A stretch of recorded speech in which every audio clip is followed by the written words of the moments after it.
అందరికీ నమస్కారం. అమ్మా ప్రసాద్. పీపీపీ విద్యా విధానంపై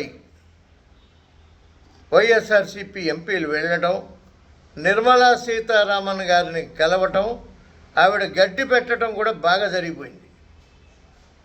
పీపీపీ విధానం అంటే మెడికల్ కాలేజీలు అమ్మేయటమా? అసలు మీరు చదువుకున్నారా? చదువు ఉందా?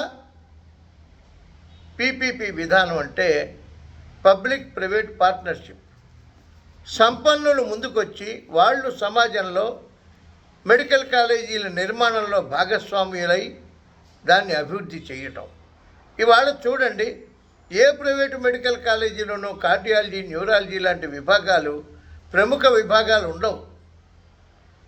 కానీ అదే పబ్లిక్ ప్రైవేట్ పార్ట్నర్షిప్లో అన్ని విభాగాలు, కార్డియాలజీ, న్యూరాలజీ, నెఫ్రాలజీ, అంకాలజీ లాంటి విభాగాలు కూడా పెట్టి ప్రజలకి ఎక్కువ వైద్యం అందించేలాగా, అతి చౌకగా వైద్యం అందించేలాగా, ఆల్మోస్ట్ ఫ్రీ వైద్యం అందించేలాగా చంద్రబాబు నాయుడు గారు ఒక పథకాన్ని తయారు చేస్తే మీరు దానికి వ్యతిరేకం. మీ దగ్గర ఉన్న పథకం ఏంటి? బటన్